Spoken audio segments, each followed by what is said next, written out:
Breakfast চলাকালীন বেজে উঠল সাইরেন, প্রাণ বাঁচাতে দৌড় ইসরায়েলের বাংকারে বুক। তেল আভিভে ব্রেকফাস্ট টেবিলে চলছিল খাওয়া দাওয়া, হঠাৎই বেজে উঠল সাইরেন, মোবাইলে অ্যালার্ম। প্রাণ বাঁচাতে বাংকারের দিকে ছুটলেন ইসরায়েলিরা। ইরানের Islamic revolutionary guard corps IRGC বলেছে যে তারা উপসাগরীয় এলাকার বিভিন্ন মার্কিন সামরিক স্থাপনায় হামলা চালিয়েছে। একটি বিবৃতিতে IRGC জানিয়েছে তারা কমপক্ষে 20টি মার্কিন সামরিক লক্ষ্যবস্তুতে বড় ধরনের হামলা করেছে। দলটি আরও জানিয়েছে যে এই হামলার লক্ষ্যবস্তু ছিল কুয়েত, বাহরাইন এবং সংযুক্ত আরব আমিরাতের মার্কিন সামরিক স্থাপনাগুলো। মধ্যপ্রাচ্যে যুক্তরাষ্ট্র, ইসরায়েল ও ইরানের মধ্যে চলমান সংঘাত থামাতে সাময়িক বিরতির আহ্বান জানিয়েছে রাশিয়া। দেশটির পররাষ্ট্রমন্ত্রী সার্গেই ল্যাভরভ বলেছেন এতে বেসামরিক মানুষের প্রাণহানি কমানো সম্ভব হবে। বৃহস্পতিবার এক বিবৃতিতে ল্যাভরভ সতর্ক করেন এই সংঘাত ছড়িয়ে পড়লে উপসাগরীয় দেশগুলো বড় ঝুঁকির মুখে পড়তে পারে। তিনি আরো বলেন চলমান উত্তেজনা থেকে ইরানের কোনো লাভ হচ্ছে না। ল্যাভরভ যুক্তরাষ্ট্রের সমালোচনা করে বলেন ওয়াশিংটন ইরানের সরকারকে ক্ষমতা থেকে সরাতে চাইছে এবং মনে করছে বর্তমান নেতৃত্বের অস্তিত্ব থাকার অধিকার নেই। যুক্তরাষ্ট্র ও ইসরায়েল মিলে ইরানে যে হামলা চালিয়েছে সেটাকে আন্তর্জাতিক আইনের স্পষ্ট লঙ্ঘন হিসেবে মূল্যায়ন করেছে তেহরানের সবচেয়ে শক্তিধর দুই কূটনৈতিক মিত্র চীন ও রাশিয়া। ইরানের সর্বোচ্চ নেতা আয়াতুল্লাহ আলী খামেনিকে মেরে ফেলাটা মানবিকতার সমস্ত আদর্শের নির্লজ্জ লঙ্ঘন হিসেবে দেখছেন রুশ প্রেসিডেন্ট ভ্লাদিমির পুতিন। অন্যদিকে ইসরায়েলের পররাষ্ট্রমন্ত্রীকে চীনের পররাষ্ট্রমন্ত্রী ওয়াং ই বলেছেন বল প্রয়োগে কখনো টেকসই সমাধান নিয়ে আসে না। মস্কো ও বেইজিং এর সঙ্গে ইরানের একাধিক চুক্তি রয়েছে, তারা যৌথভাবে নৌ মহড়াও চালায়। কিন্তু ইরানের প্রতি এত পক্ষপাতমূলক কথাবার্তা বললেও সামরিক সহায়তা দেওয়ার কোনো আগ্রহ চীন কিংবা রাশিয়ার পক্ষ থেকে আসেনি। রাশিয়ান ইন্টারন্যাশনাল অ্যাফেয়ার্স কাউন্সিলের সাবেক মহাপরিচালক আন্দ্রে কোর্তুনভ বলেন 2024 সালে উত্তর কোরিয়ার সঙ্গে রাশিয়া যে চুক্তি করেছে সেটাকে বরং প্রতিরক্ষা চুক্তি হিসেবে দেখা যেতে পারে। মস্কো থেকে ভিডিও লিঙ্কের মাধ্যমে তিনি আল জাজিরাকে বলেন ওই চুক্তি অনুযায়ী উত্তর কোরিয়ার যে কোনো সংঘাতে রাশিয়া পাশে দাঁড়াতে বাধ্য থাকবে। কিন্তু ইরানের সঙ্গে চুক্তিতে শুধু এটুকুই বলা আছে দুই পক্ষের কেউ সংঘাতে জড়ালে অন্য পক্ষ তার বিরুদ্ধে কোনো পদক্ষেপ নেবে না। কোর্তুনভ মনে করেন ইরানের সমর্থনে রাশিয়ার সরাসরি সামরিক পদক্ষেপ নেওয়ার সম্ভাবনা কম, কারণ এতে ঝুঁকি খুব বেশি। জাহাজ ট্র্যাকিং পরিষেবা কেপলারের হিসাব অনুযায়ী ইরানের বার্ষিক অপরিশোধিত তেল রপ্তানির 87.2% যায় চীনে, যা তেহরানের অর্থনীতির জন্য গুরুত্বপূর্ণ। কিন্তু চীনের বিশ্ব বাণিজ্যে তেহরানের অংশ একেবারেই সামান্য। সিঙ্গাপুরের নাইয়াং টেকনোলজিক্যাল ইউনিভার্সিটির public policy and global affairs প্রোগ্রামের সহযোগী অধ্যাপক দিলা লোন বলেন ইরান বিষয়ে চীনের ভূমিকা এখন রক্ষাকর্তার ভূমিকায় রূপ নিয়েছে। তারা তাদের মধ্যস্থতার প্রচেষ্টাকে আরও ত্বরান্বিত করছে যেন একটি আঞ্চলিক বিপর্যয় রোধ করা যায়, কারণ এই বিপর্যয় চীনের আঞ্চলিক অর্থনৈতিক ও নিরাপত্তার স্বার্থকে হুমকিতে ফেলতে পারে।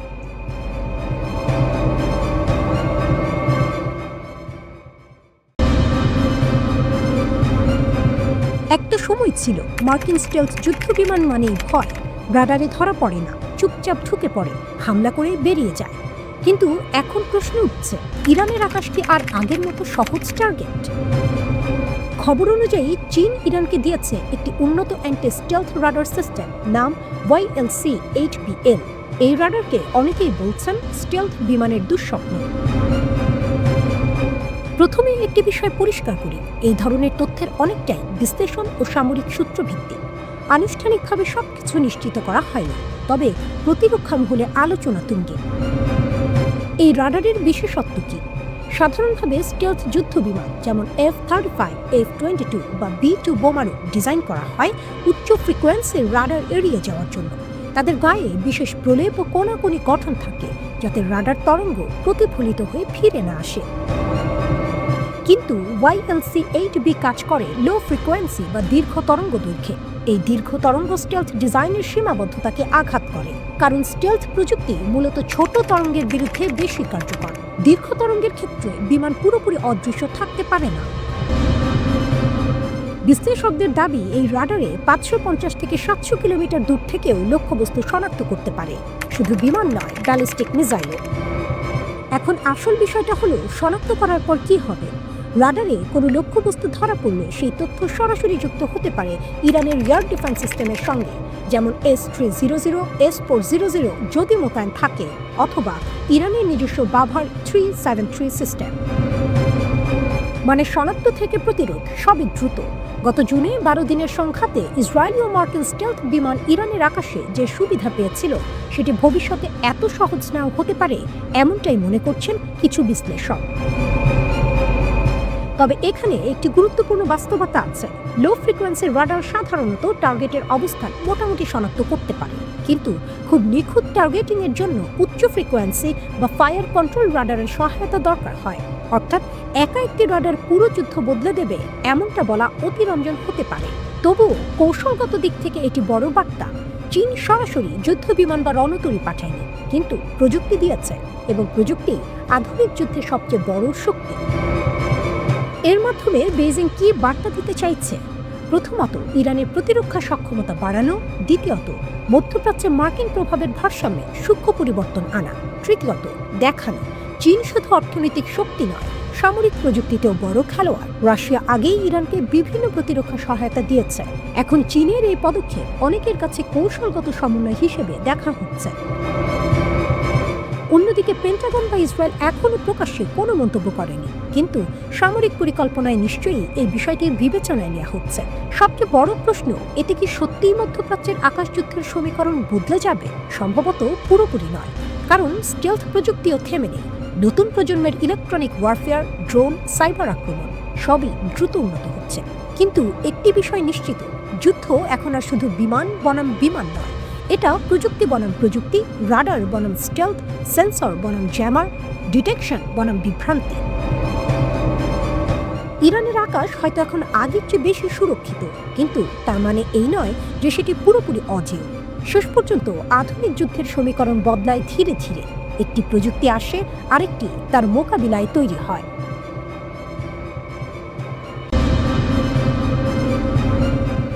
চীন কি নীরবে আমেরিকার নিউক্লিয়ার ব্যারার ভিতরে ঢুকে পড়েছে?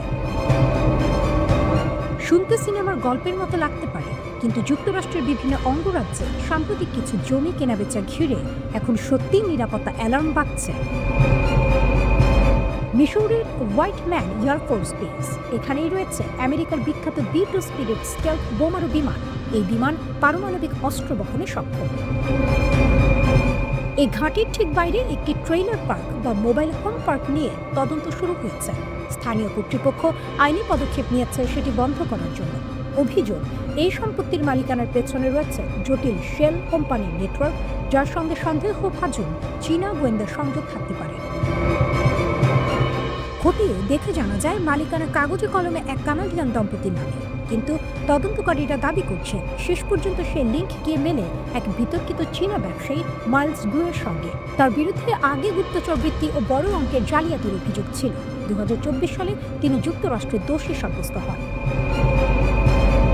তারপর আরেকটি ঘটনা, এক চীনা নাগরিককে নাকি হোয়াইটম্যান ঘাটের সীমান্তের কাছে B-2 বোমারুর ছবি তুলতে দেখা যায়। ছোট ঘটনা? নিরাপত্তা কর্মকর্তাদের মতে না, কারণ এমন ছবি, এমন পর্যবেক্ষণ বিদেশি গোয়েন্দাদের ঘাঁটির রুটিন, দুর্বলতা ও কাঠামো বোঝার সুযোগ দিতে পারে। লুইজিয়ানায় চীন সংযুক্ত মালিকরা একটি গলফ কোর্স কিনেছেন, যা এয়ারফোর্স গ্লোবাল স্ট্রাইক কমান্ডের সদর দপ্তরের কাছে। এই কমান্ড নিয়ন্ত্রণ করে আমেরিকার পারমাণবিক বোমারু ও আন্তঃমহাদেশীয় ব্যালিস্টিক ক্ষেপণাস্ত্র। নর্থ ডাকোটায় চীনের ফুফেন গ্রুপ প্রায় 150 হেক্টর জমি কিনেছে গ্র্যান্ড ফর্কস এয়ারফোর্স বেসের কাছে। এই ঘাঁটি থেকে গ্লোবাল হক ড্রোন ও গুরুত্বপূর্ণ মহাকাশ যোগাযোগ অবকাঠামো পরিচালিত হয়।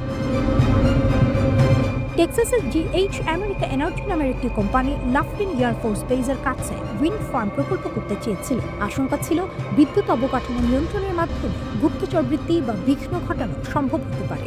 পরে Texas Lone Star Infrastructure Protection Act পাশ করে বিদেশি প্রতিপক্ষের এমন মালিকানা ঠেকাতে। ওয়াইওমিংয়ে মাইন ওয়ান পার্টনার্স নামের একটি কোম্পানি FE ওয়ারেন এয়ারফোর্স বেসের মাত্র 1.6 কিলোমিটার দূরে জমি কিনেছিল। এই ঘাঁটিতে রয়েছে মিনিটম্যান 3 ICBM, যা যুক্তরাষ্ট্রের স্থলভিত্তিক পারমাণবিক শক্তির মেরুদণ্ড। 4 ফেব্রুয়ারি শেষ হয়ে গেছে যুক্তরাষ্ট্র রাশিয়ার সর্বশেষ বড় পারমাণবিক অস্ত্র নিয়ন্ত্রণ চুক্তি নিউ স্টার্ট। ফলে দুই দেশের মোতায়েন করা অস্ত্রের ওপর আর কোনো আনুষ্ঠানিক সীমা নেই। ডোনাল্ড ট্রাম্প আগেই বলেছিলেন নতুন কোনো চুক্তি হলে সেখানে চীনকেও থাকতে হবে, কিন্তু বেইজিং তা প্রত্যাখ্যান করেছে। 5 ফেব্রুয়ারি যুক্তরাষ্ট্র চীনকে গোপনে পারমাণবিক অস্ত্র সংক্রান্ত পরীক্ষা চালানোর অভিযোগ তোলে। 2025 সালের জুনে হোয়াইটম্যান ঘাঁটি থেকে 7টি B-2 বোমারু বিমান উড়ে যায় ইরানের বিরুদ্ধে অপারেশন মিডনাইট হ্যামার চালাতে। 30,000 পাউন্ডের GBU-57 বাংকার বাস্টার বোমা ব্যবহার করা হয়। 36 ঘন্টার অভিযানে শক্তিশালী ভূগর্ভস্থ স্থাপনায় আঘাত হানা হয়। তাহলে প্রশ্ন উঠছে, যদি কোনো বিদেশি শক্তি হোয়াইটম্যান ঘাঁটির আশপাশে জমি কিনে নজরদারি করে, তথ্য জোগাড় করে, তাতে কি কৌশলগত সুবিধা মিলতে পারে? যুক্তরাষ্ট্র কি খুব দেরিতে বিষয়টি বুঝছে, নাকি এটি অতিরঞ্জিত ভয়? একদিকে ইরান নিয়ে উত্তেজনা, অন্যদিকে চীনের জমি কেনা নিয়ে উদ্বেগ।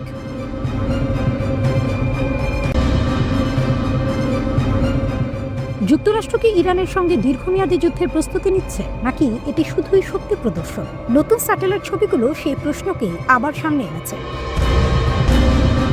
চীনা বাণিজ্যিক স্যাটেলাইট ছবি দেখিয়েছে কাতারের আল উদেদ বিমান ঘাঁটিতে মার্কিন বিমান বাহিনীর KC-135 আকাশে জ্বালানি সরবরাহকারী ট্যাঙ্কার বিমানের উপস্থিতি বেড়েছে। মিলিটারি ওয়াচ ম্যাগাজিনের ওয়েবসাইট দাবি করেছে 15 জুন থেকে যুক্তরাষ্ট্র আটলান্টিক পেরিয়ে ব্যাপক হারে KC-135 ও KC-46 ট্যাঙ্কার মোতায়েন করেছে। তাদের মতে আল উদেদ ঘাঁটিতে ট্যাঙ্কারের সংখ্যা বাড়া আসলে ইউরোপ ও মধ্যপ্রাচ্যে আকাশে জ্বালানি সরবরাহ সক্ষমতার বড় পুনর্বিন্যাসের অংশ।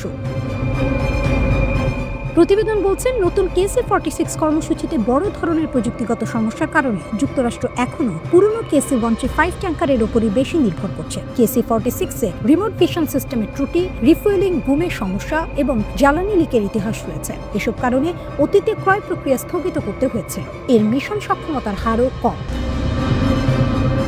ট্যাঙ্কার বাড়ানোর পাশাপাশি যুক্তরাষ্ট্র মধ্যপ্রাচ্যে বিপুল সামরিক সরঞ্জাম আগে থেকেই মোতায়েন করেছে। কাতারের আল উদেদ এবং জর্ডানের মুওয়াফাক আল সালতি বিমান ঘাঁটি এই প্রস্তুতির দুটি প্রধান কেন্দ্র। অন্যদিকে কিছু মিডিয়া রিপোর্ট বলছে, চীনা স্যাটেলাইট ছবি প্রকাশের উদ্দেশ্য হতে পারে ইরানকে সম্ভাব্য মার্কিন হামলা মোকাবিলায় শক্তিশালী করা এবং পাল্টা আঘাতের প্রস্তুতিতে সহায়তা করা। চীনা স্যাটেলাইট ছবি আরও দেখিয়েছে জর্ডানে মার্কিন সেনাবাহিনীর 3rd ক্ষেপণাস্ত্র প্রতিরক্ষা ব্যবস্থা মোতায়েন করা হয়েছে। মুওয়াফাক আল সালতি ঘাঁটিতে এই terminal high altitude area defence system দেখা গেছে। ওয়াশিংটন যদি আবার ইরানের সঙ্গে সংঘাতে জড়ায়, তাহলে এই ঘাঁটি সামনের সারির প্রধান অপারেশন কেন্দ্র হতে পারে। একটি কৌশলগত বিষয়ক ওয়েবসাইট জানিয়েছে, এই স্যাটেলাইট ছবি প্রকাশের সময়ই পারস্য উপসাগরের কাছে চীনা যুদ্ধজাহাজ মোতায়েনের অপ্রমাণিত খবরও সামনে আসে। প্রশ্ন উঠছে, চীন কি সম্ভাব্য হামলার তথ্য ইরানকে দিতে প্রস্তুত? প্রতিবেদন বলছে, জর্ডানে 3rd মোতায়েনের তথ্য ইরান নিজের নজরদারি থেকে পেয়েছে, নাকি চীন জানিয়েছে, নাকি বাণিজ্যিক স্যাটেলাইট ছবি থেকেই জেনেছে, তা পরিষ্কার নয়। তবে এই ছবি প্রকাশে ইঙ্গিত থাকতে পারে যে বেইজিং ওয়াশিংটন ও তার মিত্রদের বার্তা দিতে চাইছে তারা ইরানকে গোয়েন্দা সহায়তা দিতে পারে। মিলিটারি ওয়াচ ম্যাগাজিন বলছে, কক্ষপথ ভিত্তিক নজরদারির উন্নতির ফলে এখন যুক্তরাষ্ট্রের সংবেদনশীল স্থল মোতায়েনও অনেকাংশে প্রকাশ্য দৃশ্যমান। যদিও কখনো কখনো স্যাটেলাইট জ্যামিংয়ের মতো চরম পদক্ষেপ নেওয়া হয়, তবুও বর্তমানে মার্কিন সেনাবাহিনীর কাছে মাত্র 8টি থার্ড ব্যাটারি এবং সীমিত সংখ্যক ক্ষেপণাস্ত্র প্রতিরোধ ব্যবস্থা রয়েছে। ফলে জর্ডানে একটি ব্যাটারি পাঠানো গুরুত্বপূর্ণ সিদ্ধান্ত। এদিকে খবর আছে, চীনের people's liberation army navy Oman উপসাগর ও উত্তর ভারত উপসাগরে একটি টাইপ 055 গাইডেড মিসাইল ডেস্ট্রয়ার পাঠিয়েছে। এর সঙ্গে রয়েছে টাইপ 052D ডেস্ট্রয়ার এবং লিয়াওয়াং-1 নামের মহাকাশ ট্র্যাকিং ও নজরদারি জাহাজ। লিয়াওয়াং-1 সাধারণ জাহাজ নয়, এটি ক্ষেপণাস্ত্র উৎক্ষেপণ, স্যাটেলাইট কার্যক্রম ও নৌ চলাচল দীর্ঘ দূরত্বে পর্যবেক্ষণ করতে পারে। টাইপ 055-কে বিশ্বের অন্যতম সক্ষম ডেস্ট্রয়ার ধরা হয়। এই সমন্বয় একটি শক্তিশালী গোয়েন্দা প্যাকেজ তৈরি করে। বিশ্লেষকরা বলছেন, যদি চীনা জাহাজগুলো যুক্তরাষ্ট্র ও তার মিত্রদের নৌ চলাচলের রিয়েল টাইম তথ্য সংগ্রহ করে, সেই তথ্য ইরানের কাছে গেলে সম্ভাব্য হামলায় চমক কমে যাবে। ইরান আরও কার্যকর পাল্টা আঘাতের প্রস্তুতি নিতে পারবে।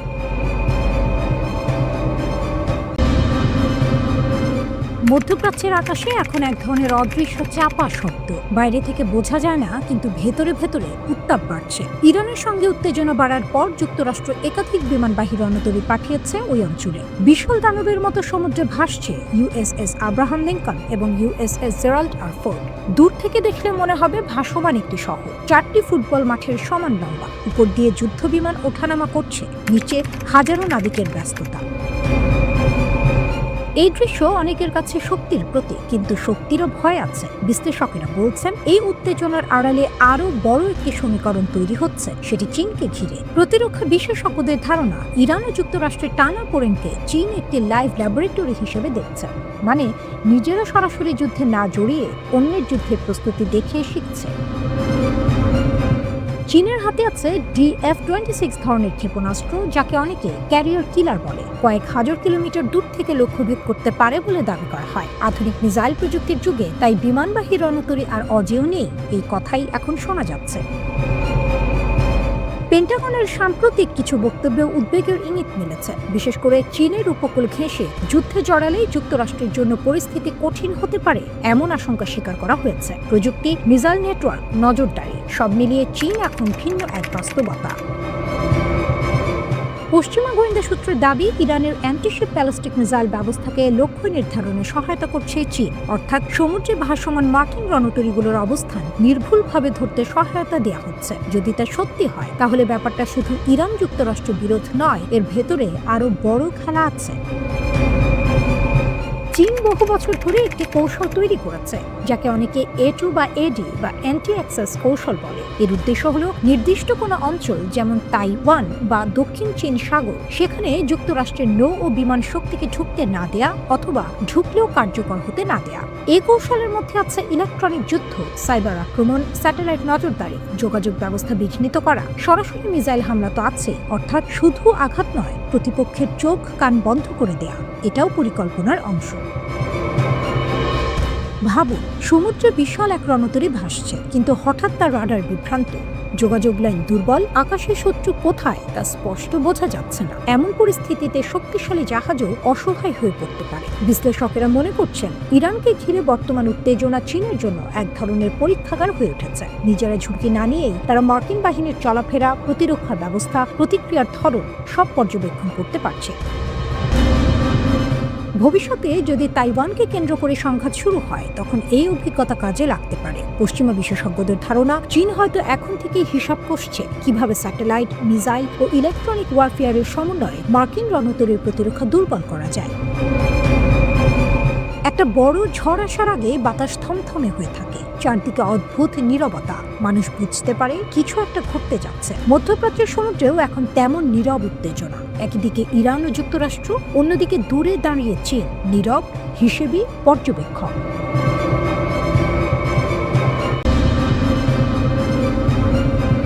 জেনেভার আকাশে কূটনীতির নরম আলো। কথার টেবিলে বসেছিল তিন শক্তি, যুক্তরাষ্ট্র, ইরান ও রাশিয়া। লক্ষ্য, ইরান সংকটের সুরাহা, রাশিয়া ইউক্রেন যুদ্ধের রক্তাক্ত অধ্যায়ের ইতি। কিন্তু ইতিহাস কি কখনো এত সহজে বাঁক নেয়? আলোচনা শেষ হতেই অন্য এক মঞ্চে শুরু হলো শক্তির মহড়া। ওমান সাগরের নীল জলে গর্জে উঠছে যৌথ নৌ অভিযান। তেহরান ও মস্কো একসঙ্গে নামছে সমুদ্রের দাবার ছকে। বৃহস্পতিবার থেকে শুরু হচ্ছে এই মহড়া। ইরানের সংবাদ মাধ্যমের ঘোষণা, কূটনীতির পরপরই কামানের শব্দ। এর আগে হরমুজ প্রণালীতে শক্তি দেখিয়েছে ইরানের প্রভাবশালী বিপ্লবী গার্ড কোর। সেটি ছিল স্পষ্ট বার্তা, পারস্য উপসাগরে মার্কিন উপস্থিতি চ্যালেঞ্জহীন নয়। ইরানের সামরিক বাহিনীর মুখপাত্র রিয়ার অ্যাডমিরাল হাসান মাকসৌদুলু জানালেন, ওমান সাগর ও ভারত মহাসাগরের উত্তরাংশে যৌথ মহড়া হবে। কেন এই মহড়া? তেহরান ও মস্কোর ভাষ্য, সমুদ্র নিরাপত্তা জোরদার, নৌবাহিনীর সমন্বয় বৃদ্ধি। কিন্তু প্রশ্ন জাগে, এ কি কেবল নিরাপত্তা, নাকি এটি এক নীরব কূটনৈতিক জবাব? মহড়ার সময় নিরাপত্তার কারণে কয়েক ঘন্টার জন্য হরমুজ প্রণালী বন্ধ থাকবে। এই সরু জলপথ দিয়ে পৃথিবীর বিপুল জ্বালানি পরিবহন হয়। বিশ্ববাজারের শিরায় রক্ত সঞ্চালনের মতোই এই পথ। একে বন্ধ করা মানে বিশ্ব অর্থনীতির হৃদস্পন্দন থমকে দেয়া। জেনেভায় ইরান যুক্তরাষ্ট্রের দ্বিতীয় দফা আলোচনায় মধ্যস্থতা করেছে ওমান। প্রথম দফা হয়েছিল মাস্কাটে। পরমাণু ইস্যু বহুদিনের। গত বছর জুনে ইরান ইসরায়েল সংঘাতে সেই আলোচনা থেমে যায়। তখন ইরানের 3টি পরমাণু স্থাপনায় হামলা চালিয়েছিল যুক্তরাষ্ট্র। সেই ক্ষত শুকোয়নি এখনো। আর ঠিক এই সময়েই তেহরানের মসনদ থেকে উচ্চারিত হলো বজ্রনীনাদ। আয়াতুল্লাহ আলী খামেনি হুঁশিয়ারি দিলেন, পারস্য উপসাগরে মোতায়েন মার্কিন রণতরীগুলো সমুদ্রের তলদেশে ডুবিয়ে দেওয়া হতে পারে। তিনি বললেন, বিশ্বের সবচেয়ে শক্তিশালী সেনাবাহিনী এমন এক চপেটাঘাত খেতে পারে যেখান থেকে আর সেরে ওঠা যাবে না। এই বক্তব্য এসেছে এমন সময় যখন মার্কিন প্রেসিডেন্ট ডোনাল্ড ট্রাম্প তার সেনাবাহিনীকে বিশ্বের সবচেয়ে শক্তিশালী বলে দাবি করেছেন। সম্প্রতি উত্তেজনা বাড়ার পর যুক্তরাষ্ট্র পারস্য উপসাগরে মোতায়েন করেছে বিমানবাহী রণতরী USS আব্রাহাম লিঙ্কন এবং কয়েকটি ডেস্ট্রয়ার যুদ্ধজাহাজ। সমুদ্রের বুকে যেন ভাসমান দুর্গ। এই দৃশ্য যেন দুই স্রোতের সংঘর্ষ। একদিকে আলোচনার টেবিল, অন্যদিকে যুদ্ধজাহাজের ছায়া। একদিকে কূটনীতির হাসি, অন্যদিকে মোহরার গর্জন। এই ঘটনা প্রবাহ কেবল সামরিক নয়, শক্তির মনস্তাত্ত্বিক খেলা। জেনেভার আলোচনার পরপরই যৌথ মহড়া শুরু করা মানে বিশ্বকে বার্তা দেয়া, আমরা কথা বলি কিন্তু প্রস্তুতিও রাখি। রাশিয়া ইউক্রেন যুদ্ধে পশ্চিমারা চাপে, ইরান নিষেধাজ্ঞা আর হুমকির বৃত্তে। দুই দেশের এই সমুদ্র সংলাপ আসলে ভূ রাজনীতির নতুন সমীকরণ। হরমুজ প্রণালী বিশ্ব জ্বালানির ধমনী, ওমান সাগর কৌশলগত সোপান, পারস্য উপসাগর শক্তির প্রদর্শন ক্ষেত্র। এই তিন জলের মিলন বিন্দুতে দাঁড়িয়ে এখন প্রশ্ন একটাই, জেনেভার আলোচনার কালি শুকানোর আগে কেন এই গর্জন?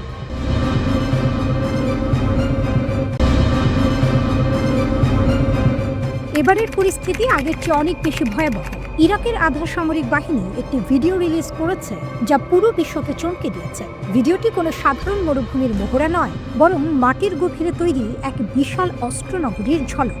ইরাক, ইরান আর রাশিয়ার এই ত্রিমুখী জোট আমেরিকার কপালে চিন্তার ভাঁজ ফেলে দিয়েছে। ইরাকের পাতালপুরি এবং যুদ্ধের হুমকি। ইরাকের শক্তিশালী মিলিশিয়া গ্রুপগুলো মাটির নিচে বিশাল টানেল তৈরি করেছে। ভিডিওতে দেখা যাচ্ছে সেই সুড়ঙ্গের পর মাইল সাজানো রয়েছে অত্যাধুনিক ড্রোন এবং মিসাইল সিস্টেম। তাদের বার্তা পরিষ্কার, আমরা প্রস্তুত, আজই, এখনই। ইরাকের ভৌগোলিক অবস্থানটা একটু লক্ষ্য করুন। এর এক পাশে জর্ডান, অন্য পাশে কুয়েত, মাঝখানে লেভান্ট এবং পারস্য উপসাগর। যদি ইরাকি যোদ্ধারা সরাসরি যুদ্ধে জড়িয়ে পড়ে তবে পুরো অঞ্চলের সাপ্লাই চেইন এবং এনার্জি মার্কেট মুহূর্তের মধ্যে ধসে পড়বে। এটি কেবল একটি ভিডিও নয়, এটি ওয়াশিংটনের বিরুদ্ধে একটি শক্তিশালী সাইকোলজিক্যাল ওয়ারফেয়ার। রাশিয়ার এন্ট্রি, আগুন নিয়ে খেলবেন না।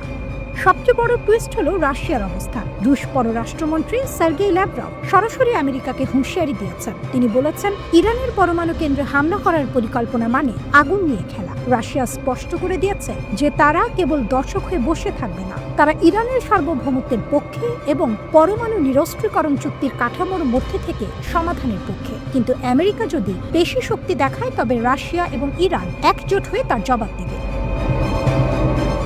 বান্দর আব্বাসের শক্তি প্রদর্শন। সম্প্রতি দক্ষিণ ইরানের বান্দর আব্বাসে একটি রুদ্ধশ্বাস নৌ মহড়া অনুষ্ঠিত হয়েছে। ইরান এবং রাশিয়ার স্পেশাল ফোর্স মিলে একটি হাইজ্যাক হওয়া জাহাজ উদ্ধারের নাটকীয় মহড়া দিয়েছে। ইরানের আলবান ডেস্ট্রয়ার এবং শক্তিশালী SH-3 হেলিকপ্টার, রাশিয়ার ব্রেভি হেলিকপ্টার ক্যারিয়ার এবং ফাইটার জেট। এটা ছিল আমেরিকার যুদ্ধ জাহাজগুলোর প্রতি একটি ওপেন চ্যালেঞ্জ। ইরান সাফ জানিয়ে দিয়েছে, যদি তাদের উপর একটি গুলিও চালানো হয় তবে তার পরিণাম হবে সুদূর প্রসারী এবং বিধ্বংসী। বন্ধুরা, এই পুরো ঘটনার টাইমিংটা দেখুন। একদিকে জেনেভায় পরমাণু আলোচনা চলছে, অন্যদিকে সমুদ্র এবং মাটির নিচে যুদ্ধের প্রস্তুতি। শক্তি সমীকরণ। রাশিয়া এবং ইরানের এই সামরিক ঐক্য প্রমাণ করে যে মধ্যপ্রাচ্যে আমেরিকার একক আধিপত্যের দিন শেষ হয়ে আসছে। অর্থনৈতিক ঝুঁকি। যদি যুদ্ধ বাঁধে তবে বিশ্ববাজারে তেলের দাম কোথায় গিয়ে ঠেকবে তা কল্পনা করাও কঠিন। তাহলে কি আমরা তৃতীয় বিশ্বযুদ্ধের দিকে এগোচ্ছি, নাকি এটি কেবল একে অপরকে চাপে রাখার একটি কৌশল? ল্যাভরভ ঠিকই বলেছেন, পরিস্থিতি এখন এতটাই উত্তপ্ত যে সামান্য একটি ভুল পদক্ষেপ পুরো অঞ্চলে আগুন জ্বালিয়ে দিতে পারে। সম্ভাব্য যুদ্ধের জন্য ব্যাপক প্রস্তুতির স্পষ্ট বার্তা দিচ্ছে ইরান। মধ্যপ্রাচ্যে যুক্তরাষ্ট্রের বড় ধরনের সামরিক সমাবেশ চলতে থাকায় বসে নেই তেহরানও। স্যাটেলাইট চিত্রে এমন চিত্র উঠে এসেছে। দেখা গেছে দেশটি তার পারমাণবিক স্থাপনা আরও সুরক্ষিত করছে, ক্ষতিগ্রস্ত ক্ষেপণাস্ত্র উৎপাদন কেন্দ্র পুনর্গঠন করছে এবং সামরিক ও প্রশাসনিক কাঠামো ঢেলে সাজাচ্ছে। শুক্রবার মার্কিন গণমাধ্যম CNN এর প্রতিবেদনে উঠে এসেছে এসব তথ্য। এদিকে যুদ্ধের আশঙ্কার প্রেক্ষাপটে ইরান গত কয়েক মাস ধরে গুরুত্বপূর্ণ ক্ষেপণাস্ত্র স্থাপনা এবং গুরুতরভাবে ক্ষতিগ্রস্ত বিমান ঘাঁটিগুলো মেরামতে ব্যাপকভাবে কাজ করছে। পাশাপাশি পারমাণবিক কর্মসূচিকে করা হচ্ছে আরও গোপন ও সুরক্ষিত।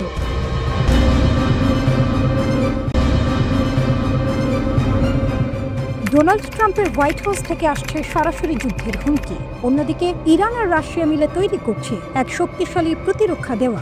পরিস্থিতি এখন এমন পর্যায়ে যে কোনো মুহূর্তে মধ্যপ্রাচ্যে আগুনের শিখা জ্বলে উঠতে পারে। কেন ট্রাম্প হঠাৎ এত আক্রমণাত্মক হয়ে উঠল এবং ইরান রাশিয়ার এই গোপন আঘাত কেন যুক্তরাষ্ট্রের ঘুম হারাম করে দিয়েছে? ট্রাম্পের আলটিমেটাম, হয় চুক্তি করো নয়তো ধ্বংস। প্রেসিডেন্ট ট্রাম্প সরাসরি হুঁশিয়ারি দিয়েছেন। হোয়াইট হাউসে সাংবাদিকদের প্রশ্নের জবাবে তিনি বলেছেন, ইরানের নেতাদের সামনে এখন একটাই পথ, একটি ফেয়ার ডিল বা চুক্তিতে সই করা। ট্রাম্পের দাবি, গত কয়েক মাসে ইরানে হাজার হাজার মানুষ মারা গেছে এবং 837 জনকে ক্রেনে ঝুলিয়ে ফাঁসি দেওয়ার পরিকল্পনা ছিল সরকারের। ট্রাম্পের ভাষায়, আমি বলে দিয়েছি, একজনকে ফাঁসি দিলেও আমি সাথে সাথে ইরানে বোমা মারব।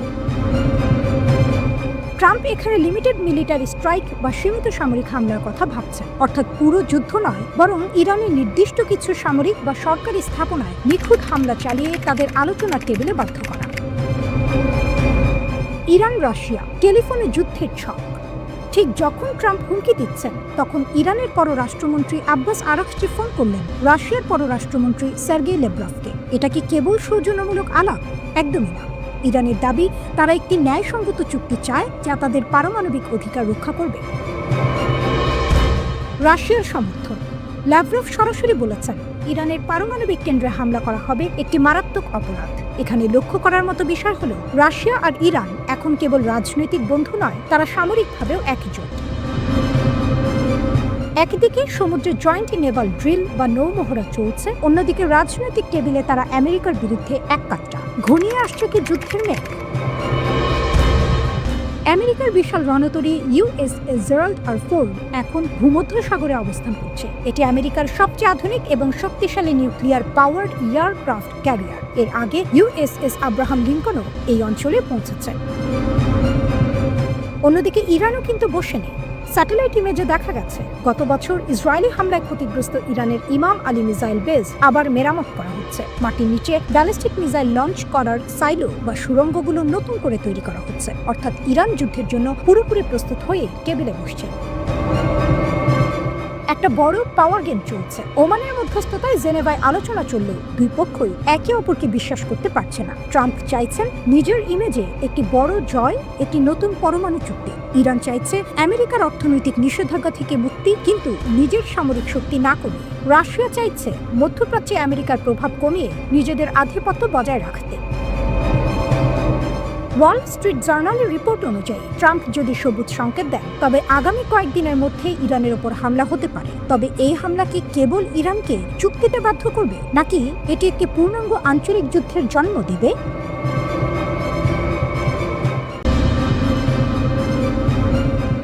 কল্পনা করুন, মাঝ সমুদ্রে ভাসছে আমেরিকার এক বিশাল রণতরী, অত্যাধুনিক রাডার, মিসাইল ডিফেন্স সিস্টেম, সবকিছু দিয়ে ঘেরা এক ভাসমান দুর্গ। কিন্তু হঠাৎ রাডারে ধরা পড়ল এমন কিছু যা শব্দের চেয়েও দ্রুত গতিতে ধেয়ে আসছে। চোখের পলক ফেলার আগেই সেই দুর্গ চুরমার। মধ্যপ্রাচ্যের সেই গেম চেঞ্জার চুক্তি নিয়ে, যা আমেরিকার কপালে চিন্তার ভাঁজ ফেলে দিয়েছে। খবর আসছে, ইরান চীনের কাছ থেকে কিনতে যাচ্ছে তাদের সব থেকে ভয়ঙ্কর অস্ত্র, সুপারসনিক CM-302 মিসাইল।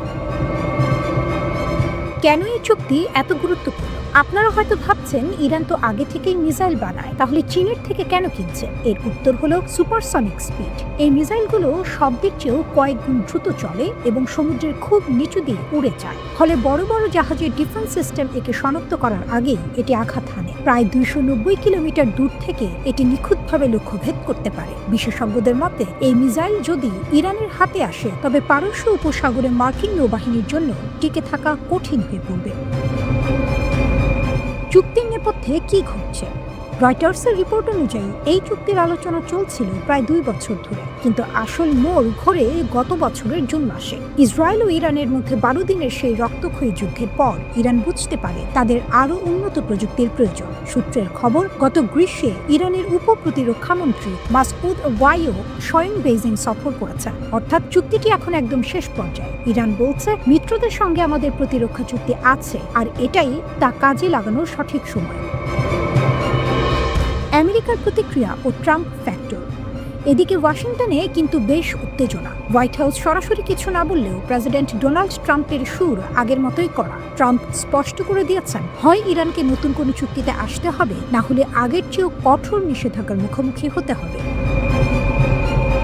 এখানে একটি আইনি জটিলতাও আছে। 2015 সালের পরমাণু চুক্তির পর ইরানের ওপর থেকে জাতিসংঘের অস্ত্র নিষেধাজ্ঞা উঠে গিয়েছিল, কিন্তু গত সেপ্টেম্বর থেকে আমেরিকা আবারও সেই নিষেধাজ্ঞা পুনর্বহাল করার দাবি তুলেছে। এই পরিস্থিতিতে চীন যদি সত্যিই ইরানকে এই উন্নত মিসাইল সরবরাহ করে, তবে তা হবে আন্তর্জাতিক ভূ রাজনীতিতে এক বিশাল চ্যালেঞ্জ। চীন কেন ইরানকে সাহায্য করছে? প্রশ্ন ওঠা স্বাভাবিক। চীন কেন এই ঝামেলায় জড়াতে চাইছে? তেল। ইরান চীনের অন্যতম বড় তেল সরবরাহকারী। কৌশলগত অবস্থান। আমেরিকাকে চাপে রাখতে ইরানের মতো এক শক্তিশালী মিত্র চীনের খুব প্রয়োজন। ইসরায়েলের গোয়েন্দা কর্মকর্তা ড্যানি সিট্রিনোয়েক্স বলেছেন, ইরান যদি এই সুপারসনিক সক্ষমতা পেয়ে যায়, তবে পুরো যুদ্ধের সমীকরণ বদলে যাবে। এটি প্রতিহত করা প্রায় অসম্ভব বললেই চলে। একদিকে ট্রাম্পের কড়া হুঙ্কার, অন্যদিকে চীন ইরানের এই মহাচুক্তি। ইরান যদি এই মিসাইল হাতে পায়, তবে আমেরিকা কি সত্যি হামলা করার সাহস দেখাবে, নাকি ড্রাগন আর পারস্যের এই বন্ধুত্ব নতুন কোনো বিশ্বযুদ্ধের ইঙ্গিত দিচ্ছে?